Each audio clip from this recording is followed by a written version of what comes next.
Olá, tudo bem? Hoje estamos iniciando a nossa primeira aula de Direito Penal. Como eu tinha falado na aula anterior, nos vídeos anteriores, que nós estaremos iniciando a partir do zero. A minha intenção é falar com você sobre aquilo que muitas vezes você talvez nunca nem viu falar, nem ouviu falar. Porque como funciona hoje o estudo para concurso público? Geralmente o teu edital ele começa a cobrar a partir de aplicação da lei penal. E aí você vai procurar conteúdos, claro, sempre ali, a partir da lei penal. Só que o aluno nem sonha que existe um mundo de informações antes mesmo de chegar em aplicação da lei penal. E por esse motivo, ele pula e chega de paraquedas naquele conteúdo e muitas vezes fica perdido sem saber o porquê de alguns conceitos, sem saber entender por que é uma lei penal no tempo, o que é uma lei penal no espaço, qual é a nossa meta, qual a nossa finalidade neste curso de Direito Penal do Zero. É explicar o início. Eu vou te explicar o conceito de direito penal, eu vou trazer para você aqui hoje um breve histórico do direito penal, como ele surgiu, como se divide o nosso Código Penal, qual é o ano do nosso código. Então, são esses conceitos básicos iniciais que te farão chegar em um momento oportuno em partes mais importantes e mais difíceis e mais robustas do direito penal, só que você já estará com um conteúdo dominado. E é essa a minha intenção, fazer você aprender criando um raciocínio jurídico da matéria.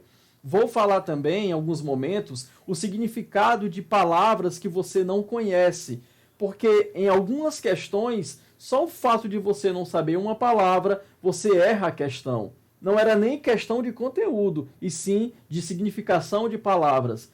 O direito penal, as palavras que o compõem, elas são muito intuitivas. E quando você faz uma análise geral, analisando o sentido daquela palavra, responde inúmeras questões. Então, meu amigo, estamos iniciando a partir de agora introdução ao estudo do direito penal. Eu sou Orleano Dantas e te chamo e te convido para se inscrever no nosso canal, esse canal do YouTube Orleano Dantas.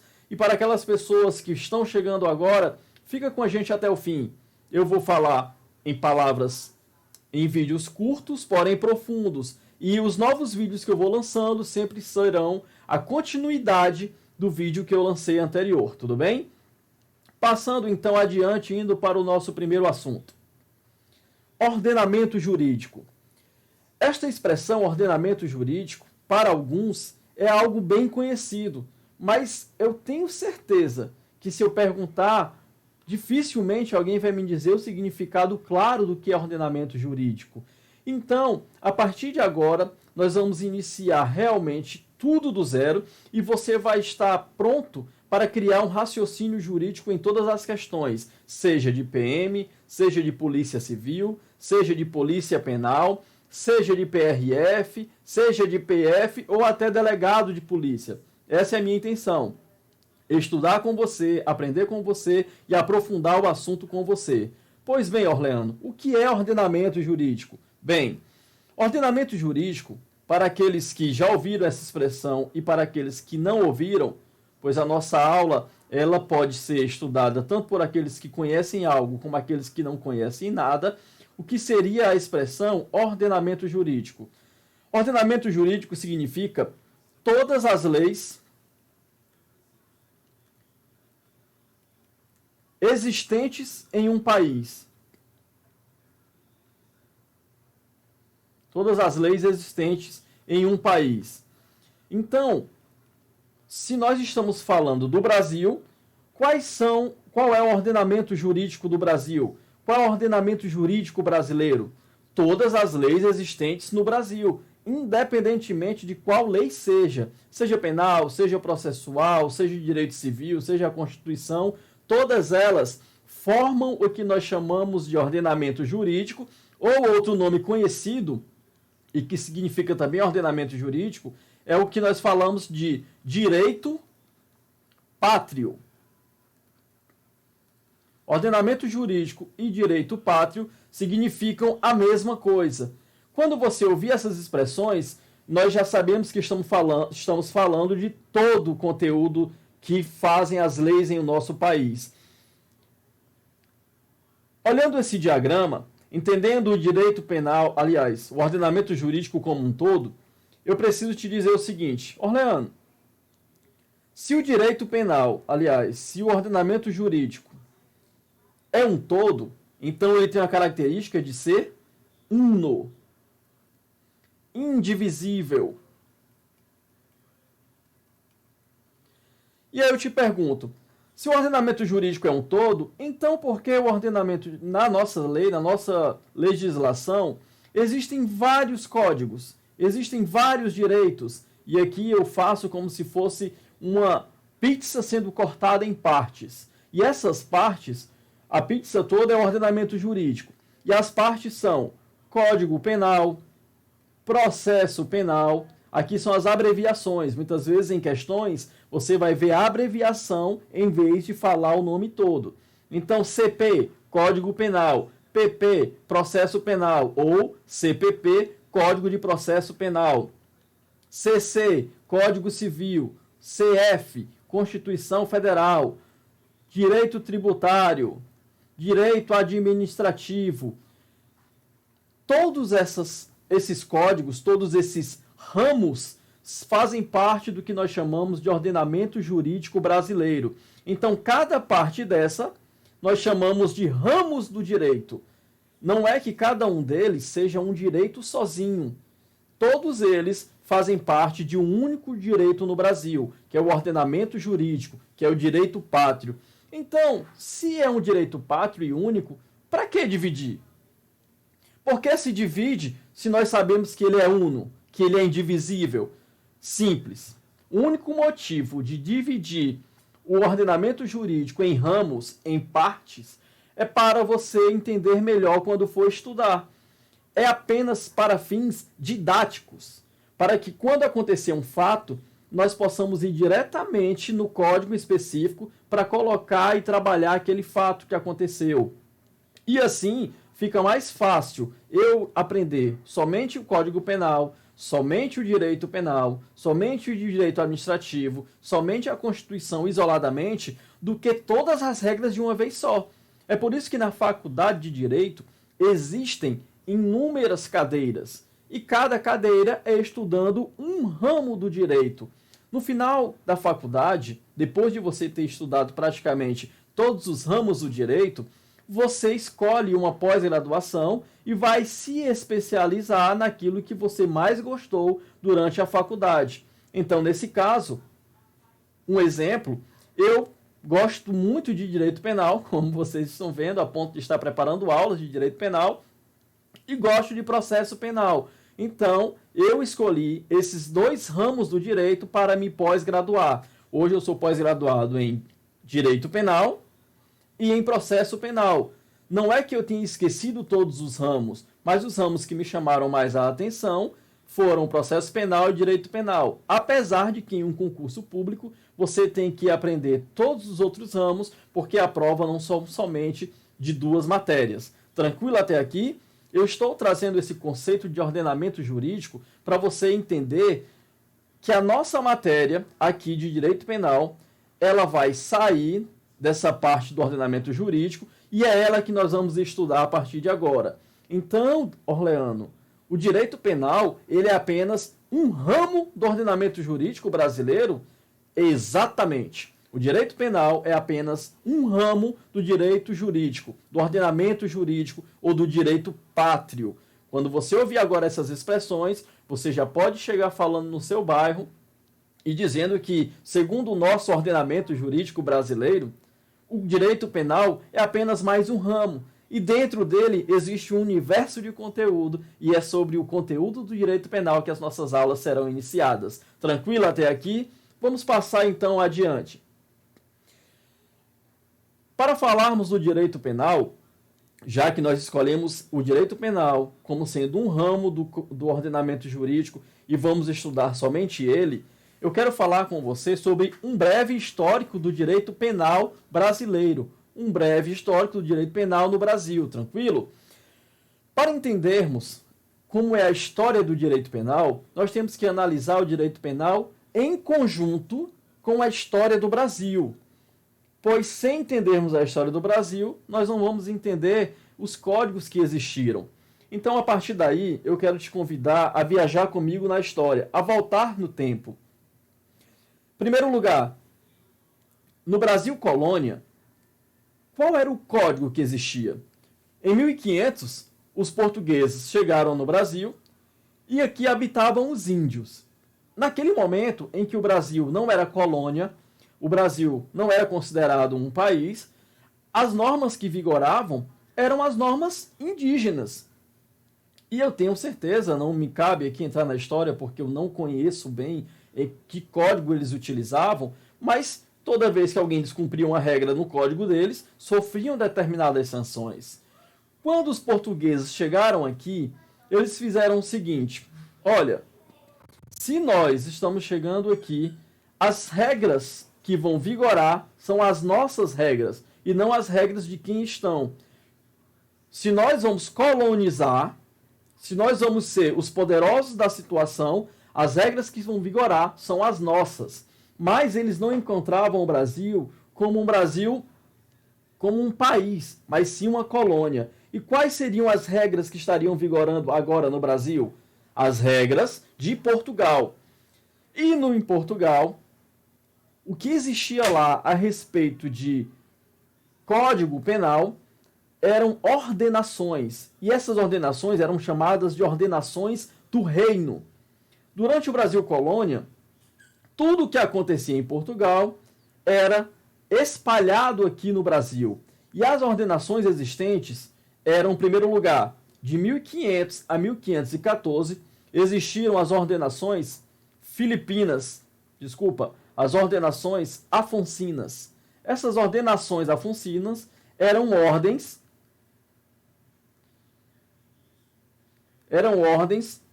escritas por Dom Afonso. Dom Afonso, que no momento era um dos reinos de Portugal, ele falou o seguinte: as regras que vão ordenar sobre os crimes que acontecem em Portugal, elas também estarão vigorando na nossa colônia, o Brasil.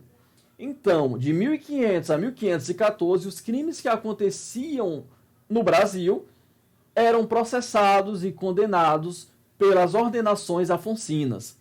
A partir de 1514, veio outro dom, o Dom Manuel. Esse Dom Manuel, ele não estava satisfeito com as ordenanças afonsinas. E aí ele criou as ordenações manuelinas. E aí é bem sugestivo, porque as ordenações manuelinas vieram do Dom Manuel. E essas ordenações manuelinas, elas vigoraram de 1514 a 1603. E aqui já foi bem mais tempo. Só que depois de um tempo, e o Brasil ainda como colônia, vieram as ordenações filipinas. E esta aqui passa a ser mais importante e eu vou te explicar o porquê. As ordenações filipinas, elas foram escritas, e eu posso falar assim, escritas, só no sentido literal da palavra, para que você saiba que não é que o Dom Manuel ou o Dom Afonso ou o rei Filipe II, que determinou as ordenanças filipinas, escreveram propriamente dito em mão essas ordenações. Na verdade, eles seguiam critérios do Império Romano. E aí, todos nós sabemos como eram as leis do Império Romano. Essas ordenações filipinas, elas foram colocadas aqui no país pelo rei Felipe II. Quais eram as características dessas ordenações, Orleano?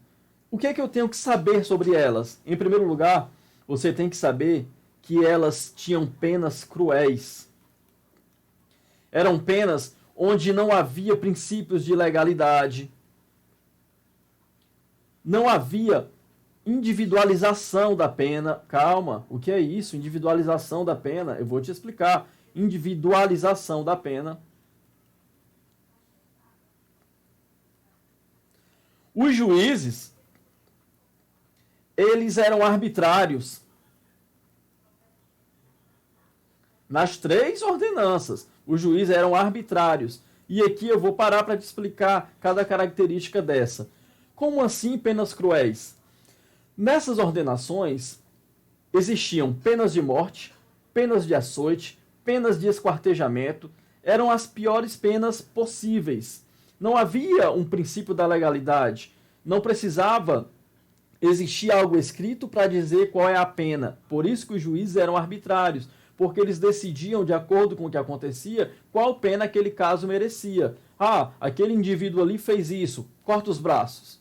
Aquele indivíduo ali fez isso, corta a cabeça. Quem decidia, de acordo com o caso, eram os próprios juízes. Imaginem o poder que estes homens tinham. E para a sua prova, e para você entender que não havia a individualização da pena. Como assim, Orlando? O que é individualização da pena? Hoje, quando você comete um crime, só você vai ser responsabilizado por aquele crime. Este crime jamais passará de você para o seu familiar. Nessas épocas, no Brasil colônia, que seguiam as ordenações do reino, não existia isso. Você não simplesmente era o culpado, mas toda a sua família responderia pelo seu crime. E um exemplo clássico desse tipo de condenação, por que as ordenanças filipinas eram mais importantes? Porque, em primeiro lugar, como vocês podem ver aqui, elas vigoraram por mais de 200 anos. Imaginem o sofrimento das pessoas que eram condenadas pelas ordenações filipinas. Por todas essas ordenanças. Mas as Filipinas, elas passaram a ser mais importantes, e eu vou te dizer o porquê. Alguém lembra de um cidadão chamado Tiradentes? E se eu não me engano, o nome dele é Joaquim José da Silva Xavier. Pois bem, Tiradentes, ele foi condenado, ele foi processado e condenado aqui, nas ordenações filipinas, de 1603 a 1830. A condenação de Tiradentes foi tão pesada, ele foi o responsável por participar da Inconfidência Mineira. Ele queria que o Brasil se tornasse república. No momento em que Tiradentes é descoberto, é preso, ele e todas as outras pessoas que participaram desta revolução, somente Tiradentes foi condenado ao enforcamento. E não somente ao enforcamento. Tiradentes, além de ser enforcado, ele teve a determinação de ser esquartejado e cada parte do seu corpo ser jogada em algum lugar. Inclusive, eu fiz aqui eu peguei uma parte do processo do Tiradentes, da condenação de Tiradentes. Eu vou compartilhar com vocês, só a nível de curiosidade, para vocês entenderem como eram que funcionavam as ordenanças filipinas. E elas vão ficar mais fáceis de você visualizar, porque Tiradentes foi condenado por essas ordenações.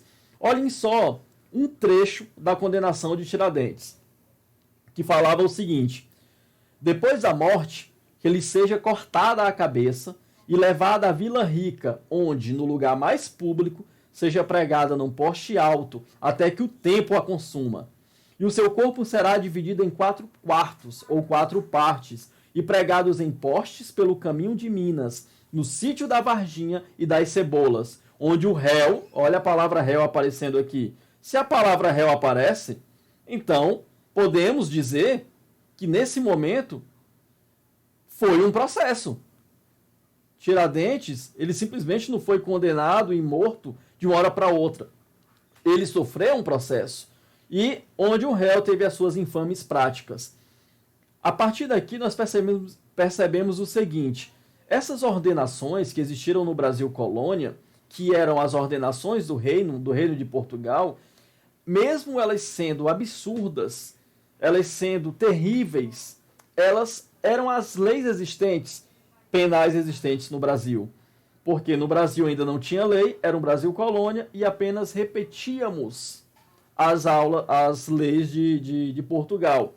Passando adiante, saindo do Brasil colônia, e lembrem-se, no Brasil colônia vigoraram as ordenações do reino. Tranquilo? Ordenações do reino.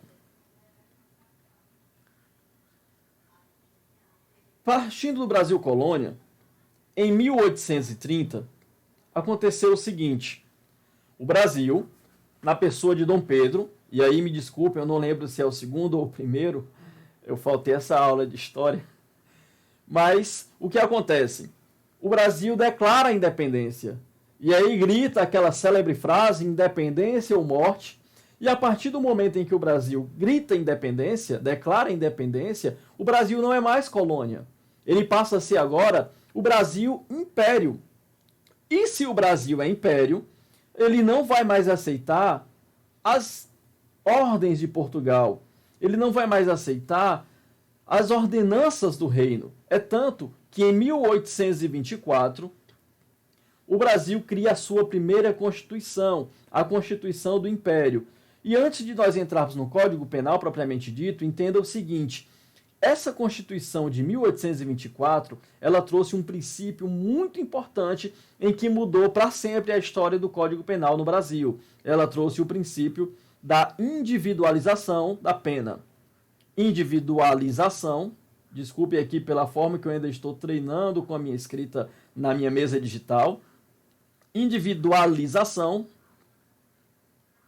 da pena. Como eu falei, nas ordenanças do reino, se o indivíduo cometesse um crime, aquele crime se estendia aos seus familiares. E aí a família também era toda condenada. Para você ter ideia, a família de Tiradentes, as terras de Tiradentes foram jogado sal na terra para nunca mais crescer nada. Então a família foi toda perseguida.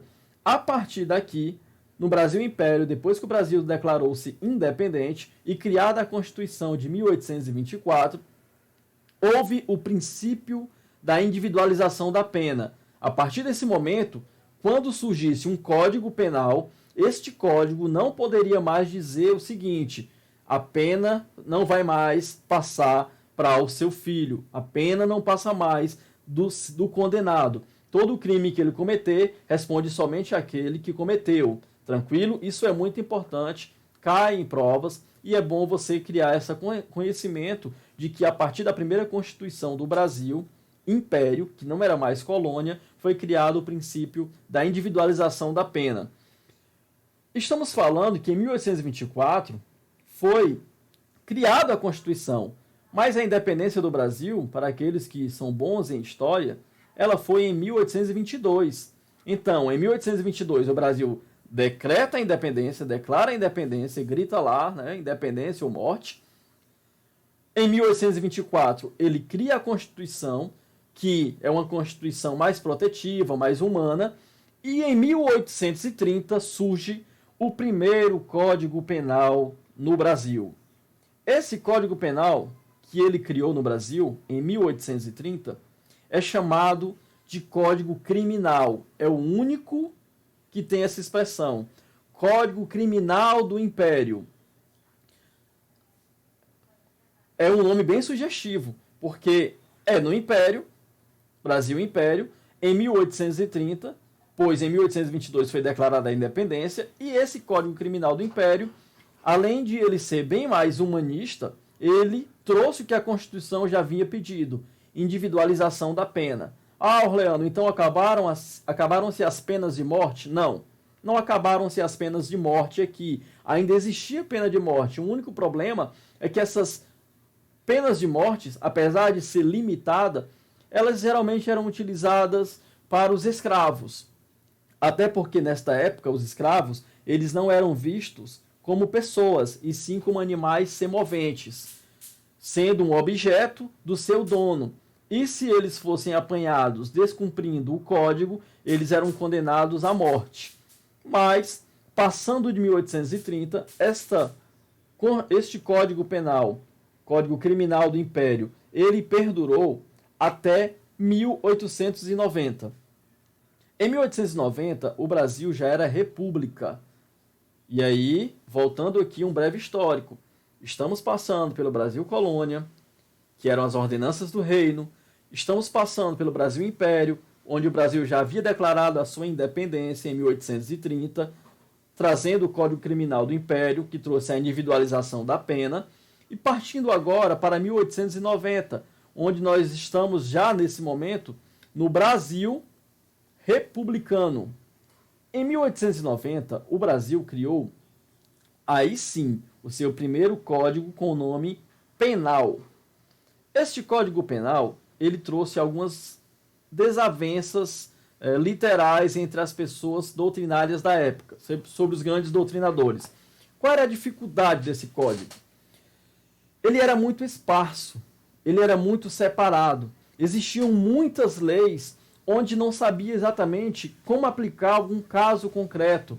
E aí se tornou um código penal bagunçado, desrespeitado, onde ficou difícil a sua aplicação. E para resolver este problema, vou até escrever aqui, era um código penal bagunçado. Essa palavra faz com que você entenda que era um código que tinha muitas leis, mas as pessoas não conseguiam nem encontrar onde ficavam essas leis. E permissão pela palavra, né, aos doutrinadores que, se chegarem a assistir essa aula e verem e enxergarem o nome bagunçado, vai falar como é que existe um código bagunçado. Mas a minha intenção é fazer você, aluno, compreender. Porque você compreendendo, na hora de cair na prova, é o bagunçado que você vai lembrar. Então, vamos lá. Era um código penal bagunçado, com muitas leis esparsas, e sem saber exatamente onde buscar o código de acordo, a lei de acordo com o caso concreto. O que aconteceu? Em 1932, os doutrinadores disseram o seguinte: basta dessa bagunça, basta dessa desorganização. Vamos pegar todas estas leis e vamos compilar, vamos consolidar estas leis em um local somente. E aí surgiu a consolidação das leis penais.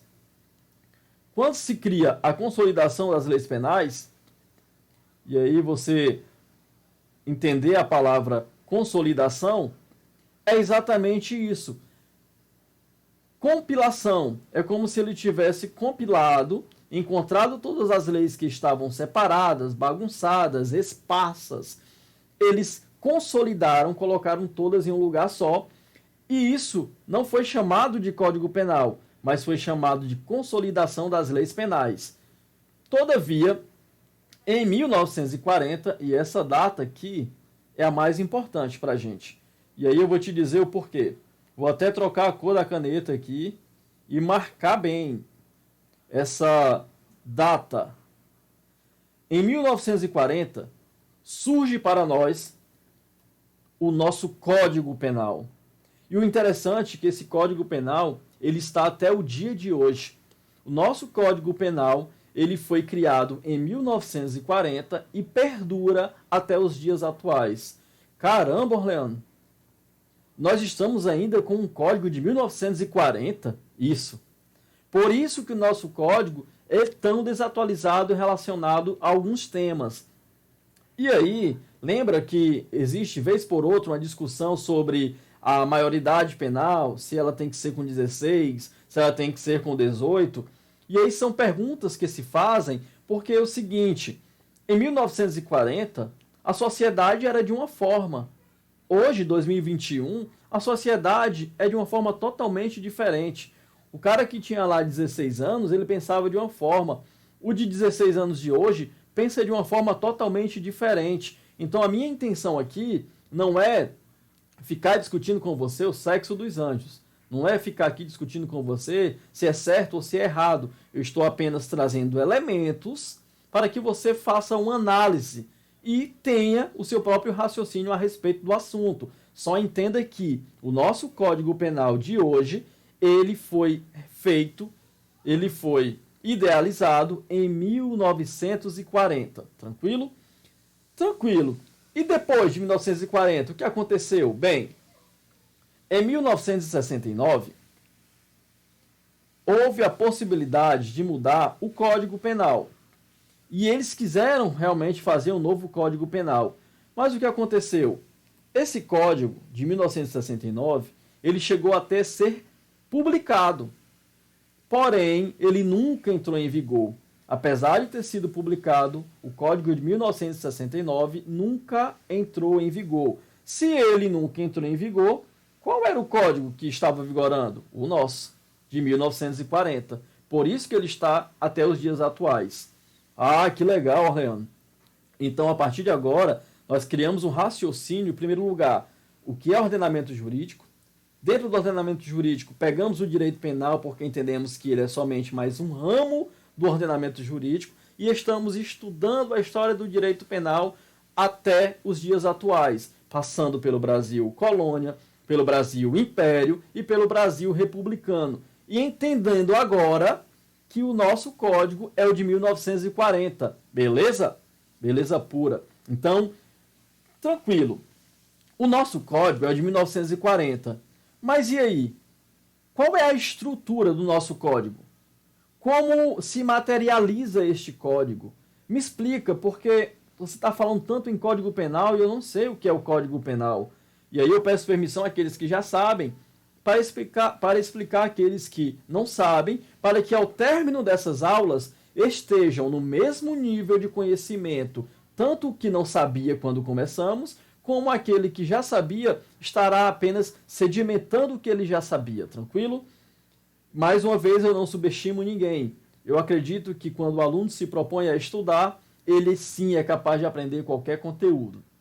Passando adiante, vamos estudar a estrutura do Código Penal de 1940.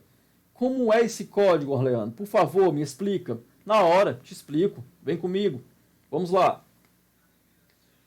O Código Penal de 1940, para facilitar a compreensão e o estudo dele, ele se divide em duas partes. Essas duas partes nós chamamos de Código Parte Geral. Eu vou trocar só a cor da tinta aqui.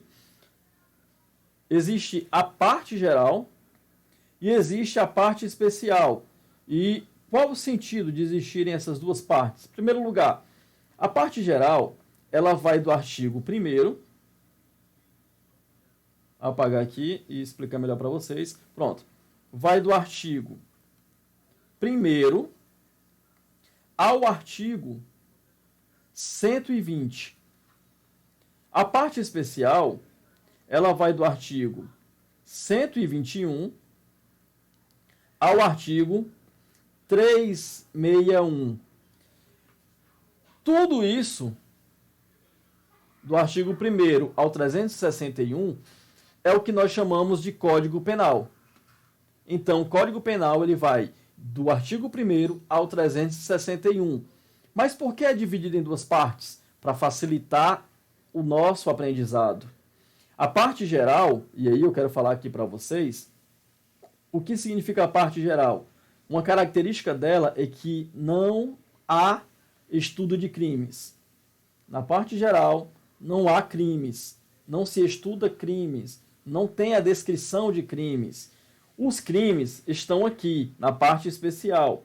Estuda os crimes. Como assim, Orleano? Calma, eu te explico.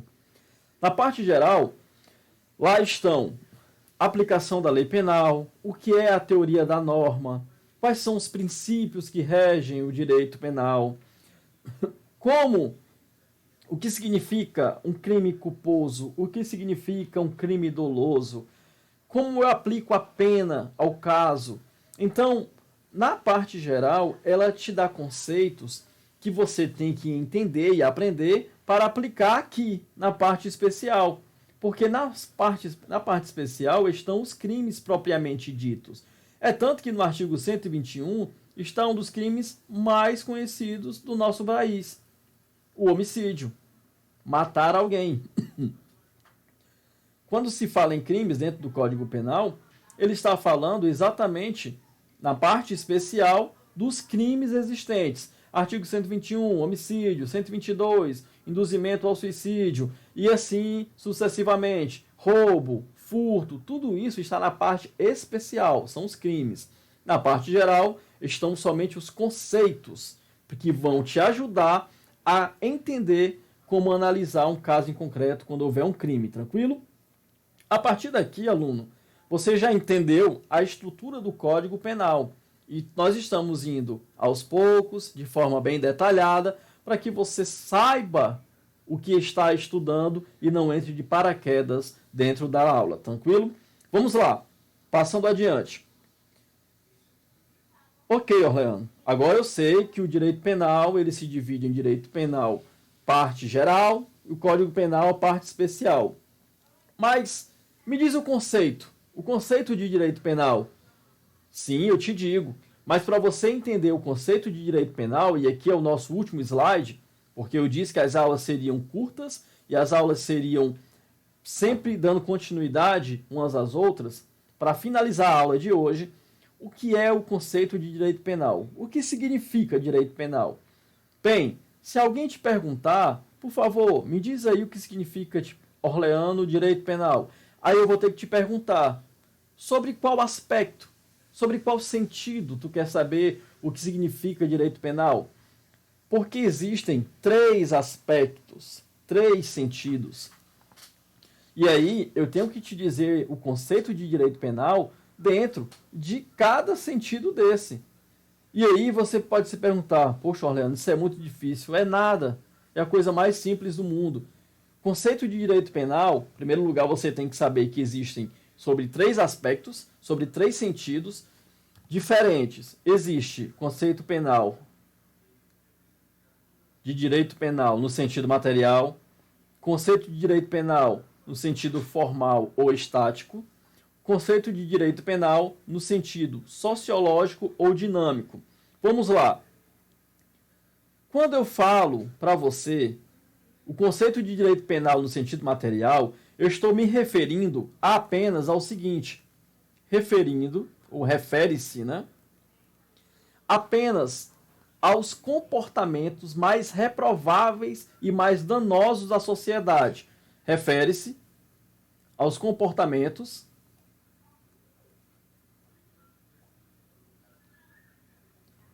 mais danosos, mais reprováveis na sociedade. Mais reprováveis na sociedade. Como assim, Orleano? Me explica melhor. Na hora, vem comigo. O direito penal, ele faz o seguinte, o legislador, segundo esse sentido material, ele olha para a sociedade e percebe que estão acontecendo alguns comportamentos na sociedade que são muito graves, que são muito reprováveis, muito danosos à sociedade. Então, o que ele faz? Ele escolhe aqueles comportamentos e separa para o direito penal.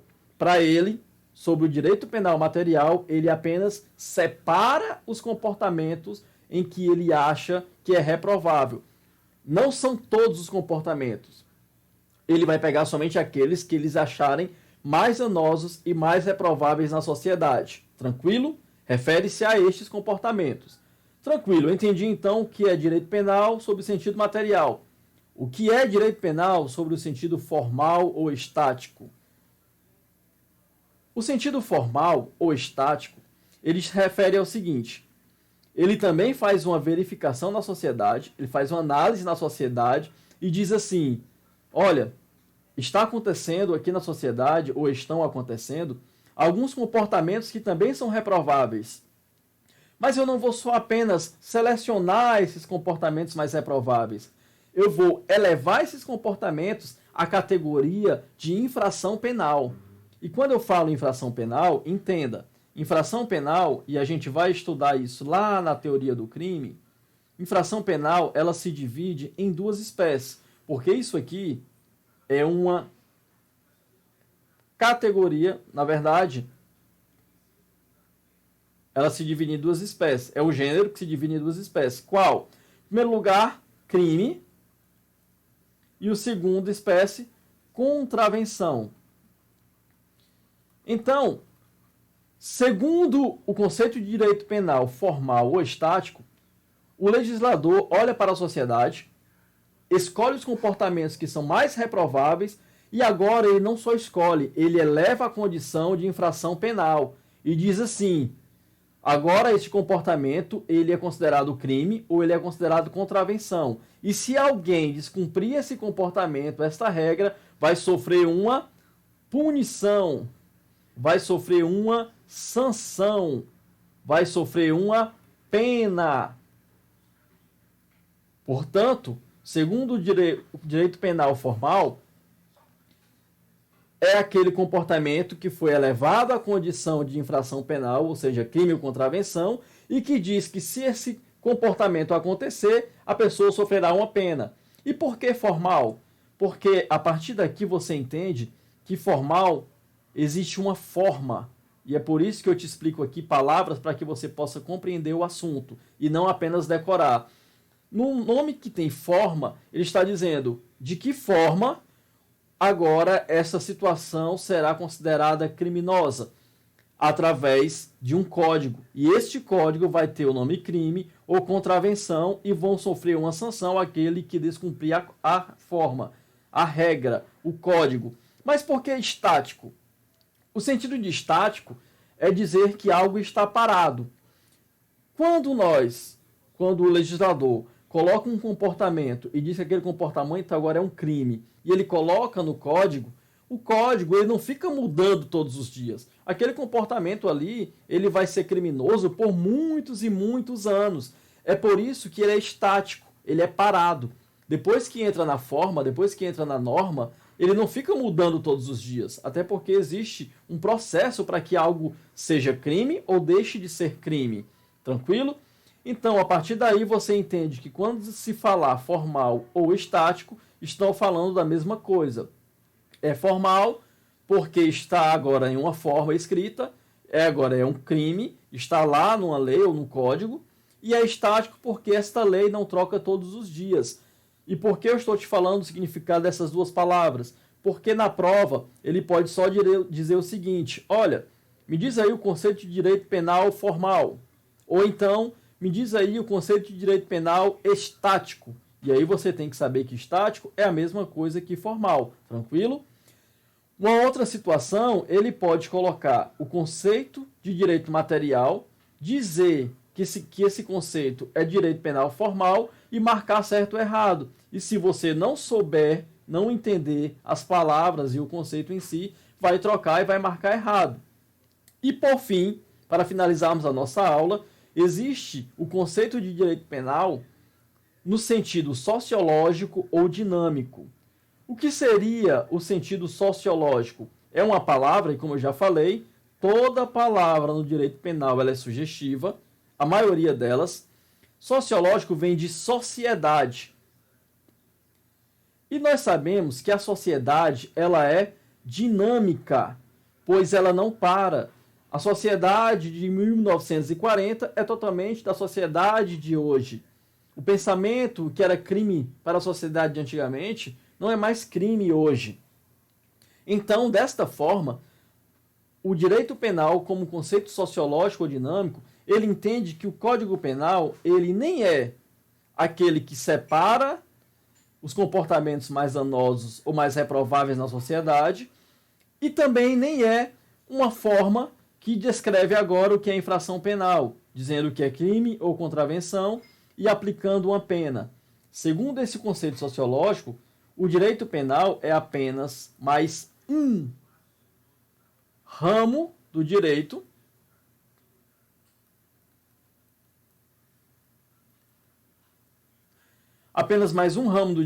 ou mais um instrumento do direito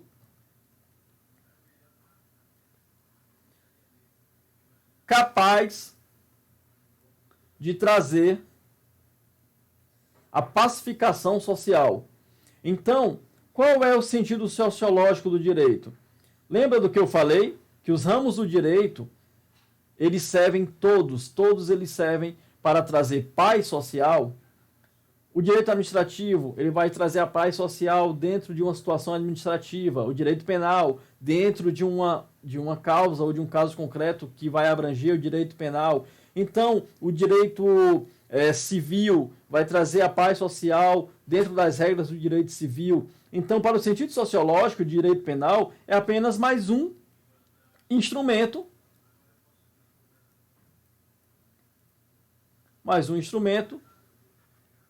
de pacificação social. Pacificação social. Apenas isso. Pacificação social. Fechando aqui, então, tudo que foi falado até agora. Nós falamos sobre o que era ordenamento jurídico, fizemos um breve estudo de direito penal desde o momento em que ele surgiu no Brasil até os dias atuais.